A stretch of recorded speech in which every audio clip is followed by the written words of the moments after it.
Chers collègues, nous avons l'honneur d'accueillir Monsieur Dublé, secrétaire général de l'association Anticor, et Madame Bernard, juriste au sein de l'association. Madame Bernard, Monsieur Dublé, nous vous souhaitons la bienvenue et vous remercions de vous être rendu disponible pour participer à cette audition. Vous le savez, à partir du 10 juillet 2022, plusieurs membres du consortium international de journalistes d'investigation ont publié ce qu'il est désormais convenu d'appeler les Uber Files. S'appuyant sur 124 000 documents internes à l'entreprise américaine datés de 2013 à 2017, cette enquête a dénoncé un lobbying agressif de la société Uber pour implanter en France, comme dans de nombreux pays, des véhicules de transport et chauffeurs, des VTC, venant concurrencer le secteur traditionnel de transport public particulier de personnes réservées jusqu'alors aux taxis. Dans ce contexte, notre commission d'enquête a deux objets. D'une part, pour objet d'identifier l'ensemble des actions de lobbying menées par Uber pour s'implanter en France, le rôle des décideurs publics de l'époque et émettre des recommandations concernant l'encadrement des relations entre décideurs publics et représentants d'intérêts. Et d'autre part, pour ambition d'évaluer les conséquences économiques, sociales, environnementales du développement du modèle Uber, l'ubérisation, en France et les réponses apportées et à apporter par les décideurs publics en la matière. Votre audition s'inscrit davantage dans le champ de notre premier sujet, compte tenu de l'objet de l'association Anticor créée en 2002 pour lutter contre la corruption, rétablir l'éthique en politique. L'association a d'ailleurs publié le 22 avril 2022 un article intitulé « Pour libérer la décision politique de l'emprise des lobbies » et formuler plusieurs recommandations. Donc nous souhaitons tout d'abord connaître votre perception sur les révélations des Uber Files et sur nos travaux.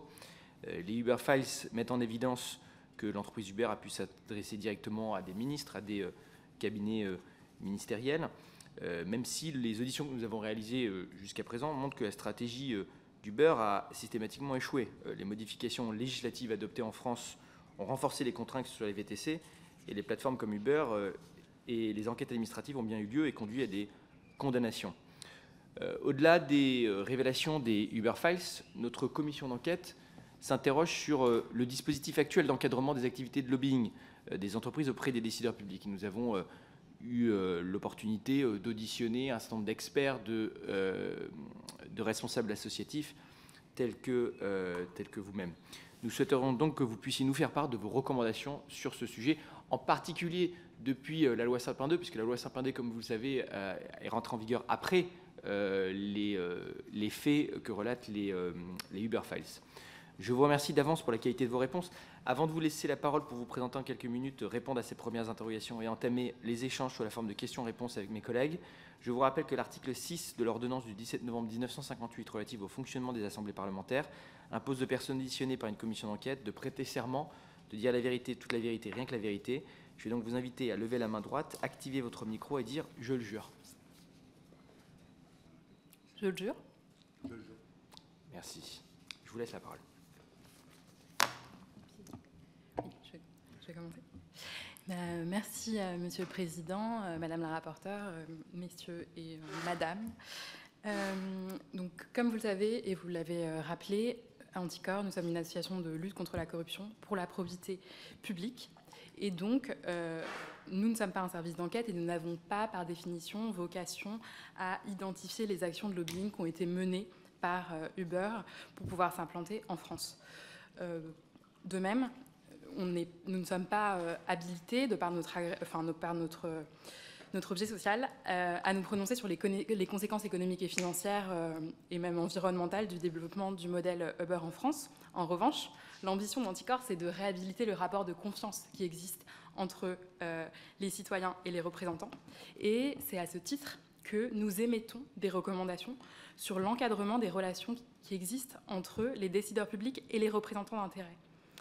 Nous ne considérons pas que le lobbying constitue en soi un problème démocratique. Il est normal que des parlementaires, des hauts fonctionnaires, des cabinets ministériels consultent les représentants des partis concernés avant d'élaborer ou de voter la loi.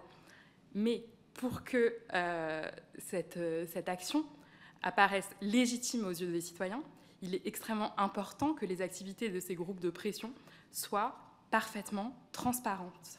Parce qu'à défaut, ces activités, elles ne constituent plus la défense d'un point de vue dans l'espace démocratique, mais elles peuvent confiner, et je l'expliquerai après parce que c'est notre objet social, au trafic d'influence. C'est pour ça que nous, à Anticor, on a eu plusieurs affaires dans lesquelles on a été amené a porté plainte, notamment avec l'association Formindep en 2018 contre 6 experts de la Haute Autorité de la Santé qui étaient chargés d'évaluer le traitement de l'hypercholéstérolie, oui, et qui ont entretenu des liens d'intérêt avec des laboratoires pharmaceutiques qui commercialisaient ces produits. Et à la suite de l'initiative Anticorps, la HAS a abrogé sa recommandation. Le volet judiciaire, il est toujours en cours. De même, en 2019, on a signalé au parquet le cas de la députée Sylvie Goulard, qui avait reçu 324 000 € de l'Institut Berguen. Et elle explique que c'était pour des conférences et des réunions, rédiger deux notes. Mais voilà, on avait quelques doutes. Et de même, dans l'affaire Uber Files, c'est bien l'opacité des relations entre le ministre de l'économie et l'entreprise Uber qui a posé une difficulté. Les rencontres entre Emmanuel Macron et les représentants de la société Uber, elles ne figuraient pas à l'agenda du ministre de l'économie. Et cette opacité, elle est problématique parce qu'en fait, elle laisse imaginer le pire aux citoyens et elle entame assez profondément la confiance que ces citoyens peuvent avoir dans les institutions et dans leurs représentants. Je ne sais pas si... Laissez-les poser des questions. Ok. Non, mais je vais... Des questions ? Je vais peut-être continuer. Et puis après, on peut poser des questions. Voilà. Je peux continuer sur le... Comme vous pouvez souhaiter à vous arrêter si vous préférez. Alors, poser des questions, comme vous non, on va continuer. On a un petit peu préliminaire. Dans l'affaire Uber Files... Ah, il faut un seul micro par contre. Je rallume le mien, c'est bon, vous m'entendez ? Okay. Dans l'affaire Uber Files, ce qui a vraiment interpellé Anticorps, c'est qu'il y a, pour l'Assemblée nationale, pour les assemblées parlementaires, il y a eu d'énormes progrès qui ont été faits en matière de contrôle du lobbyisme. Même si c'est encore insuffisant, on peut que constater qu'il y a énormément de progrès qui ont été faits. Au niveau du pouvoir exécutif, c'est quand même beaucoup plus faible. On est beaucoup plus en retrait. Et c'est ce qui nous pose problème chez Anticorps. C'est-à-dire qu'on a pu voir le patron d'une entreprise privée démarcher directement un ministre, qui était Emmanuel Macron à l'époque, je crois, qui était ministre de l'économie ou du budget, qui l'a démarché directement pour avoir une influence sur le pouvoir exécutif. Or, force est de constater qu'en France, c'est comme ça, l'essentiel de l'initiative législative appartient au pouvoir exécutif. Vous votez principalement des projets de loi qui vous sont apportés par le gouvernement.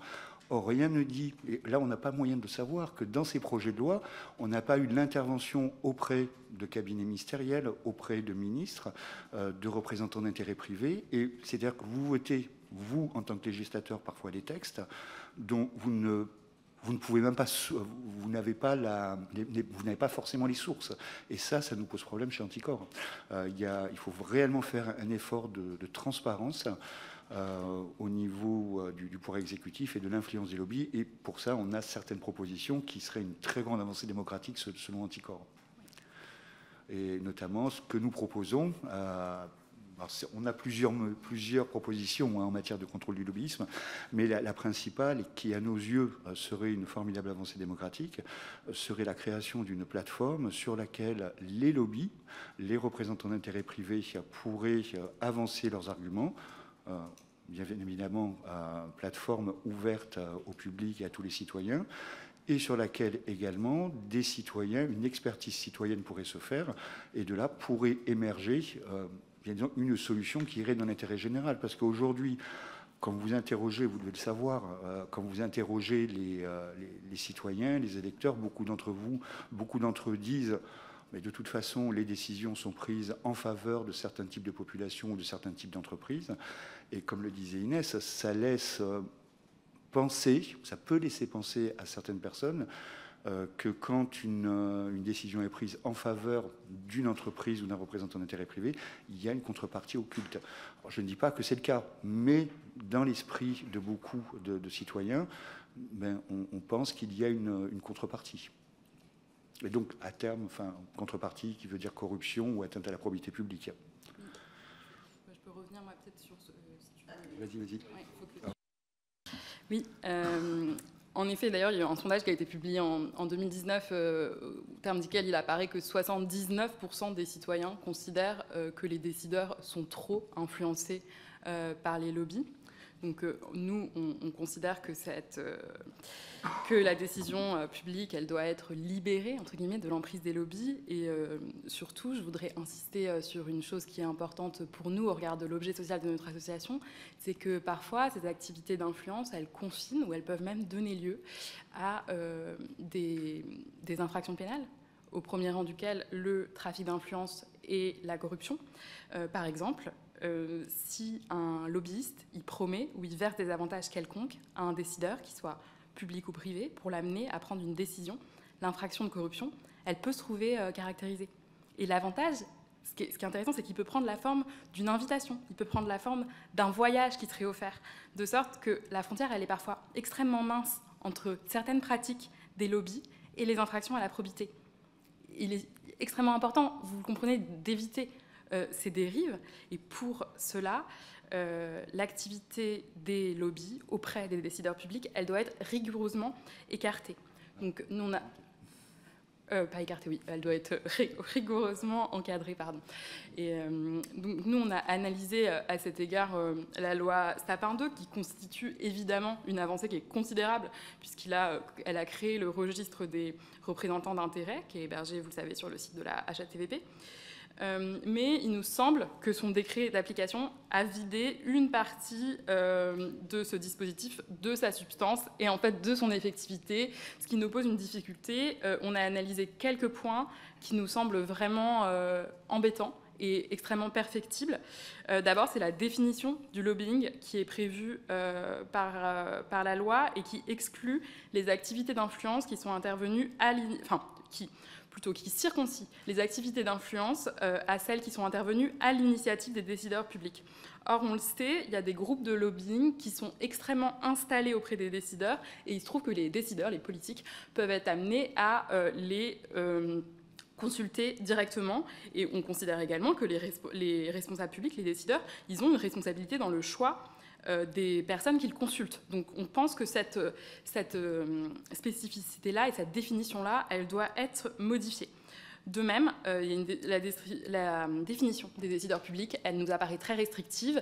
Et vous le savez, par définition, le président de la République, il n'est pas considéré comme un décideur public. Ça nous pose une difficulté, ça nous paraît assez peu compréhensible. Concernant les décideurs locaux, vous le savez également, depuis la loi du 1er juillet 2022, la définition de décideur public a été étendue à un certain nombre de décideurs locaux, mais à ce titre, la loi s'applique uniquement aux maires des communes de plus de 100 000 habitants.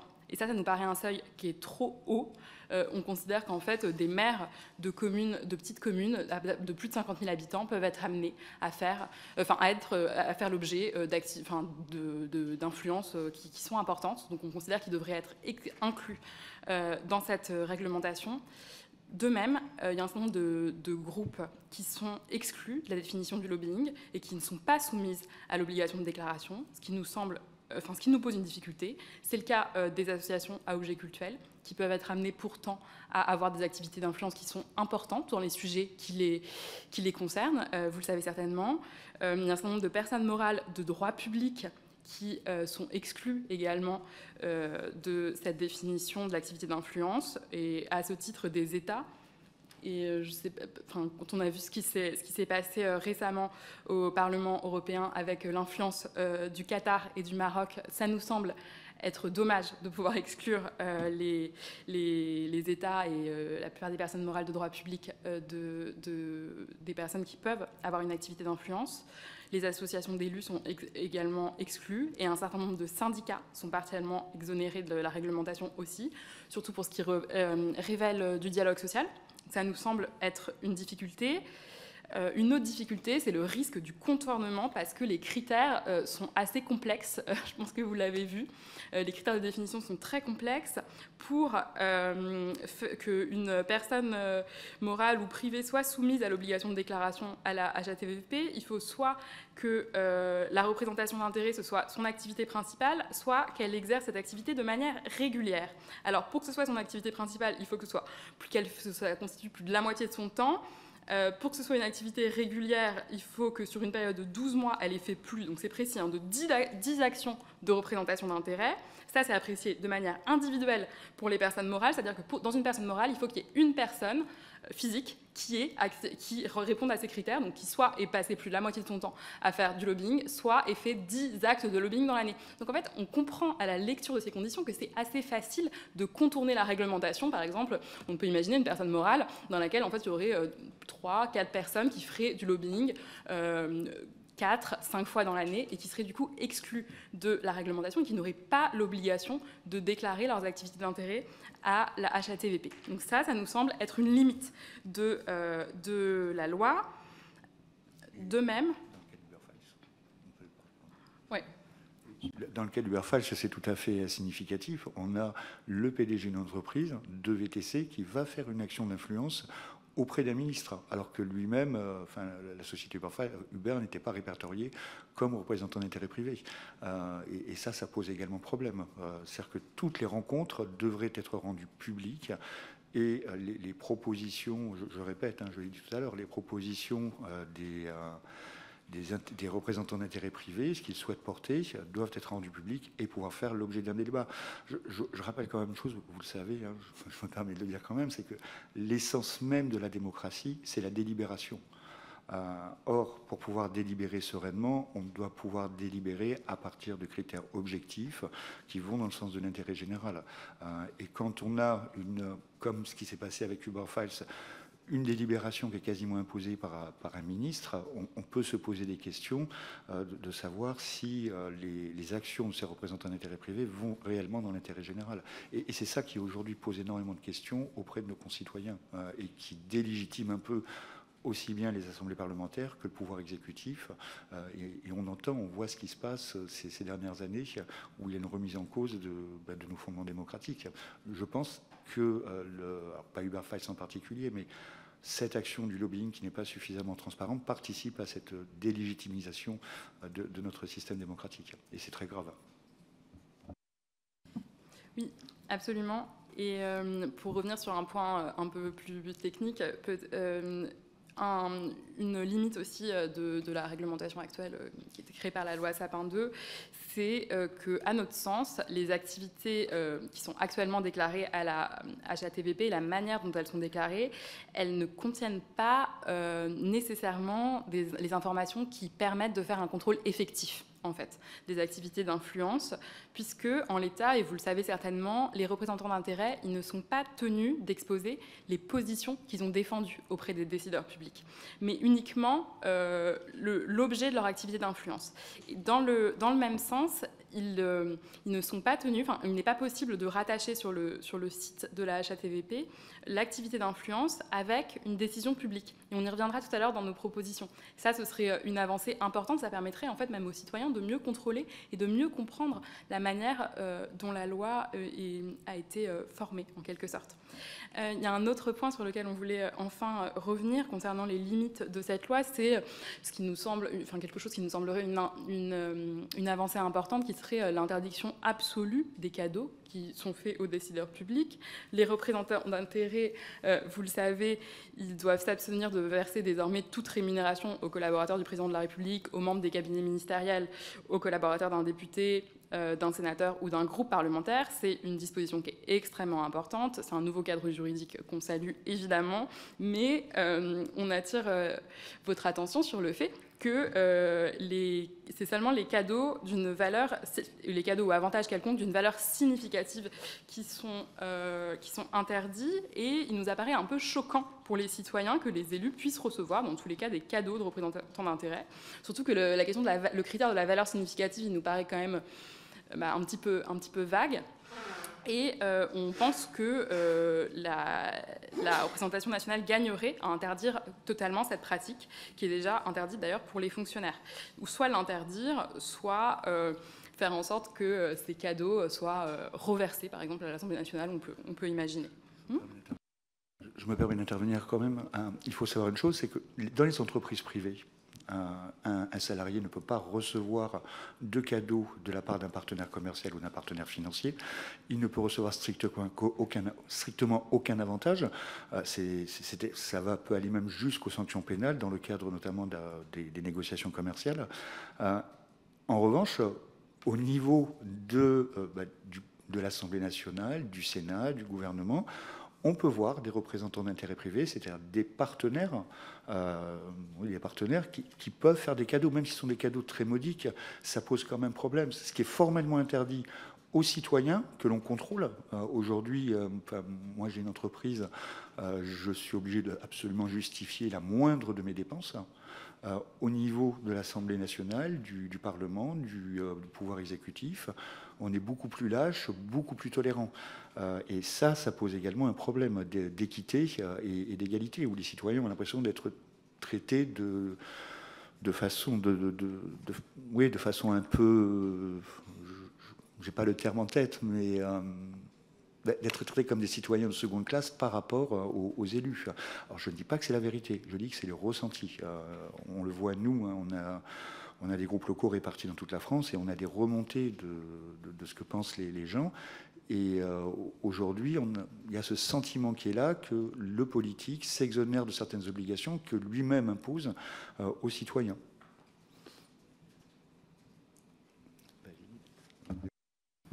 Oui. Absolument.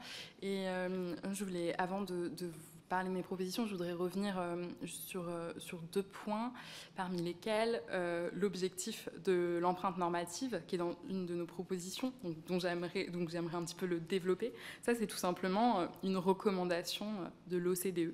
Dans ses recommandations pour la transparence et l'intégrité des activités de lobbying, l'OCDE elle explique ce que c'est que l'empreinte législative en indiquant qu'il faudrait que les lobbying qui ont été consultés lors d'initiatives législatives, il faudrait assurer en temps utile l'accès aux informations. On pourra prendre en compte les différents points de vue de la société et des entreprises et disposer ainsi d'informations équilibrées pour l'élaboration et la mise en œuvre des décisions publiques. Dans un rapport de 2015 pour renouer la confiance publique, elle proposait de faire apparaître l'empreinte normative de la loi et du règlement. Ça, c'est quelque chose qui nous apparaît extrêmement important et sur lequel on viendra juste après. Oui, une précision à propos de cette problématique de l'empreinte normative. On avait eu un certain nombre de députés qui, en 2017, et qui ont renouvelé ce vœu, essentiellement des députés de la majorité, qui avaient déclaré qu'ils rendraient publiques les actions d'influence des lobbies et qui mettraient en place ce système de l'empreinte normative et de l'empreinte législative de la part des représentants d'intérêts privés. On attend toujours. On n'a toujours absolument rien. On ne sait pas qui est derrière tel ou tel amendement. Alors je ne dis pas que de façon systématique, tous les députés se retrouvent entourés par une horde de représentants d'intérêts privés et de lobbies, mais il est certain qu'on le sait, les lobbies interviennent auprès des députés pour la rédaction d'amendements, et il y avait une promesse qui avait été faite, et on attend toujours les résultats de cette promesse. Sur cette question de l'empreinte normative de la loi et du règlement, il y a tout le débat autour de la traçabilité des amendements. Je sais que dans ma pratique de député, moi, ça peut être avec fierté qu'à l'Assemblée nationale, je vais dire tel amendement a été travaillé avec la Fondation Abbé Pierre ou avec telle association, tel collectif, tel syndicat, et d'ancrer pour que dans le débat, on comprenne du point de vue de quel intérêt ou de quelle expertise se situe la proposition, et à ce moment-là, la transparence permet que ce soit débattu. Dans les scandales des Uber Files, on a eu vent du coup d'amendements clés en main proposés par la plateforme à différents députés sur différents textes de loi, sans que les députés soient tous au courant de la provenance, parce que parfois ça passait par des ministres, rendant l'opacité encore plus importante, y compris dans la période post-Uber Files, ou bien parfois, c'était le cas lors de l'audition que nous avons pu avoir du parlementaire Luc Bello, Uber proposait des amendements clés en main, Luc Bello assume la provenance et il estime être en accord idéologique il porte l'amendement sans expliciter sa provenance de manière publique, ce qui là par contre biaise le débat et les conditions du débat démocratique et de la définition de l'intérêt général. Mais surtout, il n'a pas connaissance qu'à ce moment-là, le deal passé entre Emmanuel Macron, alors ministre de l'économie, et l'équipe de dirigeants d'Uber France, c'était que le ministre de l'économie apporterait un avis défavorable à ces amendements transmis clé en main et qu'il y avait un objectif de l'heure dans le débat parlementaire pour ensuite faire passer le deal qui visait à supprimer Uberpop pour pouvoir rendre légitime l'abaissement des exigences de formation qui permettait à Uber d'inonder le marché avec beaucoup plus de VTC ayant affaibli les conditions. Donc je pense que cette question de l'empreinte normative, elle est extrêmement importante pour garantir plus de transparence. Mais en même temps, il est très difficile de voir quel est le cadre contraint. C'est pour ça que je trouve que votre proposition de plateforme sur lesquelles l'ensemble des lobbies peuvent mettre leurs amendements, mais il faudrait aussi pouvoir que les citoyens puissent pouvoir mettre pas simplement leurs propres amendements à eux pour montrer la contradiction, mais il faudrait que d'autres puissent dire je sais que tel lobby développe tel argument.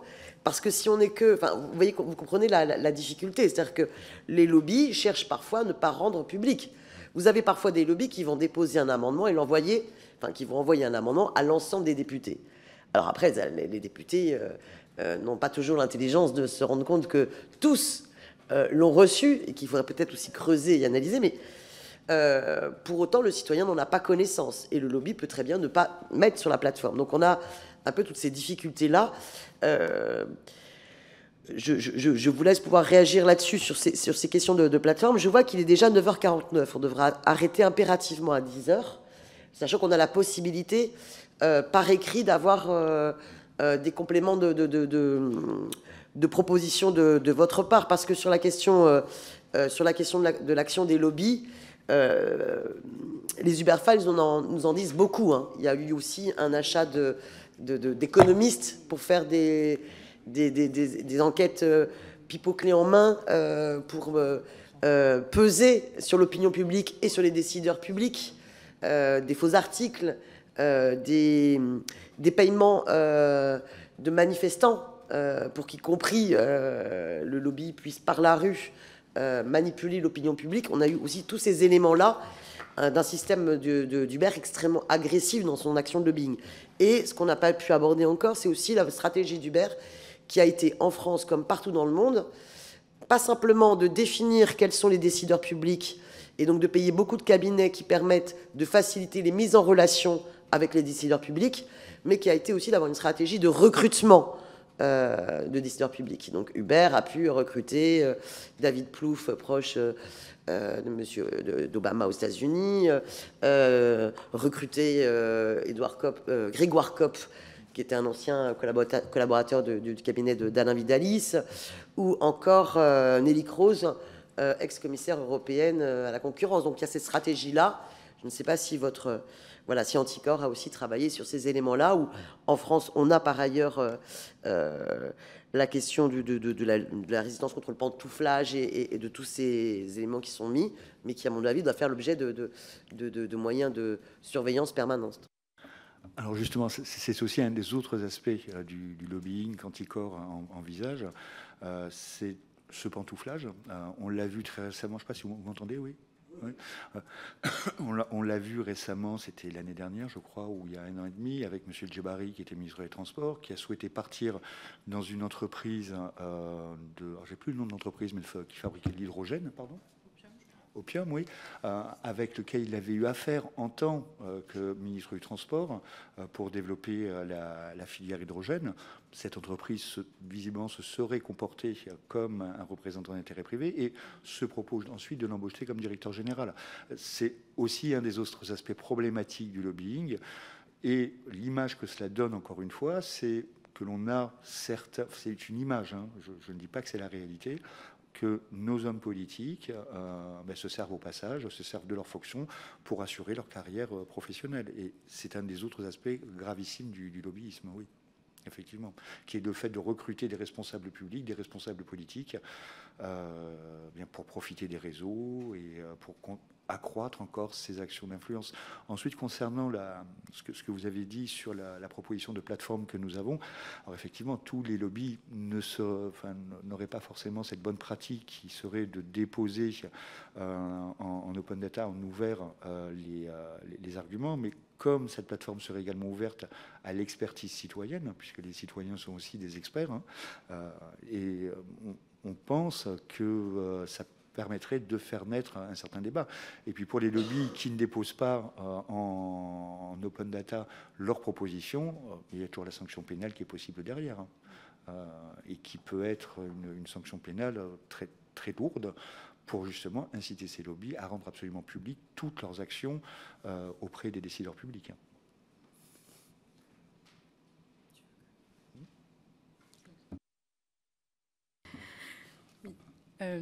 Merci Madame la rapporteure pour ces commentaires. Concernant les allers-retours public-privé, oui, il convient d'être extrêmement attentif.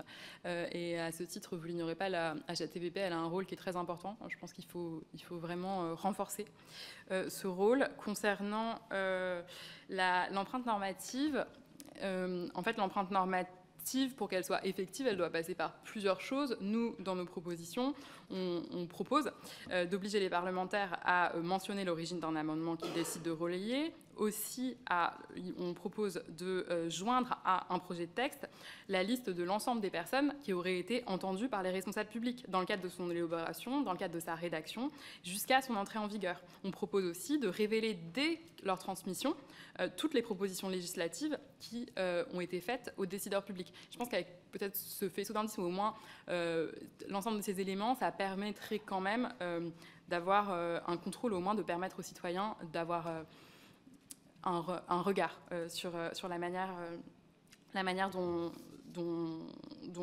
les propositions législatives sont faites. On a d'autres propositions. Je ne sais pas si vous voulez que peut-être je vous en parle maintenant très rapidement. Oui, il nous reste quelques minutes. En plus de cette empreinte normative, qui serait, donc, je vous l'ai dit tout à l'heure, je le rappelle, inclure dans la définition du lobbying les pratiques d'influence qui sont intervenues à l'initiative des décideurs publics. Ça nous semble très important d'élargir cette définition.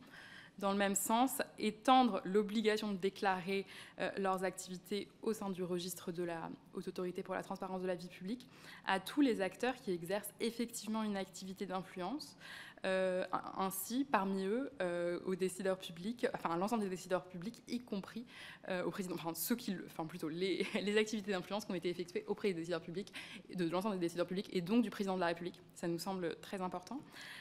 Ensuite, mettre en place donc, des dispositifs de traçabilité pour savoir, comme je l'ai dit tout à l'heure, exactement qui a rencontré qui, à quel sujet. Et à ce titre, d'un point de vue un peu plus pragmatique, ce qui pourrait être intéressant, c'est de rendre transparents les agendas des élus, les agendas des membres du gouvernement, des membres du cabinet ministériel, et ça en open data. En fait, l'open data nous donne à cet égard des clés qui pourraient être importantes de saisir. J'en ai également un petit peu parlé tout à l'heure. Nous considérons qu'il pourrait être important d'interdire aux représentants d'intérêt de faire bénéficier aux décideurs publics de cadeaux ou d'avantages, ou alors d'obliger les décideurs publics à les restituer. L'Assemblée nationale, par exemple. Comment ? À l'Assemblée.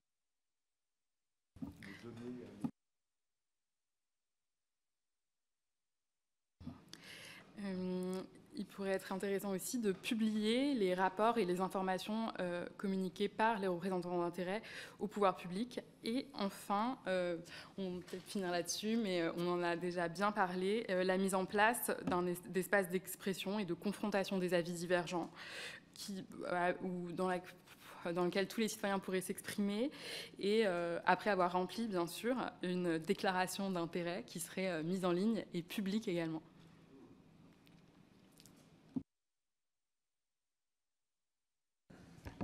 Bien, et naturellement, je vous encourage à nous faire parvenir à la fois ces propositions par écrit et puis aussi le reste de vos propositions. Je profite de votre présence pour vous interroger sur un point particulier, parce qu'effectivement, comme vous, je suis très attaché à la transparence et le rapport de confiance entre les élus et les citoyens. J'avais constaté durant ma campagne que vous aviez mentionné mon activité professionnelle sur votre site en disant il travaille comme directeur Europe pour Atlantic Council, qui se présente comme un think tank, mais surtout enregistré auprès de l'UE comme une instance de lobbying, sans pour autant être enregistré auprès de la Haute Autorité pour la transparence de la vie publique. Et quand on va sur le registre de transparence de l'Union européenne, la catégorie de registration, d'enregistrement, est bien think tank and research institution et non pas lobby, ce qui est sans surprise puisque c'est au regard du droit américain un 501c3, ce qui veut dire que à la fois l'institution comme ses salariés ont l'interdiction pénale de pratiquer des activités de lobbying, puisque c'est une organisation à but non lucratif qui bénéficie d'exemptions fiscales. Et donc j'aurais pu être inquiété par la justice si je m'étais prêté à des activités de lobbying. Donc je voulais vous demander, puisque à l'époque mon équipe avait fait part de cette erreur et je n'avais jamais été contacté, les erreurs arrivent, mais en quoi est-ce que cela contribue, vous pensez, au rapport de confiance entre les élus et les citoyens? Alors, je suis désolé, je n'ai pas compris votre question, c'est-à-dire? Est-ce que vous savez ce que c'est qu'un 501c3 au regard du droit américain? Oui, enfin, si c'était une activité de think tank qui est exercée dans l'Union européenne, ça ne dépend pas du droit américain, ça dépend du droit de l'Union européenne, éventuellement du droit français ou du droit belge. Vous avez raison. Mais ce que je constate ici, c'est encore une fois qu'il y a marqué enregistré auprès de l'UE comme une instance de lobbying. Et là, je vois enregistré en tant que sur le registre de l'Union européenne. Franchement, c'était un tweet, je ne sais pas, là, je ne me souviens pas. Voilà. Non, mais bah si, puisqu'on parle justement de la transparence de la vie publique et du rapport de confiance entre les élus et les citoyens, ce qui me paraît effectivement être un sujet important. Bref, je vous remercie beaucoup et comme je vous l'ai dit, n'hésitez pas à nous faire parvenir vos recommandations.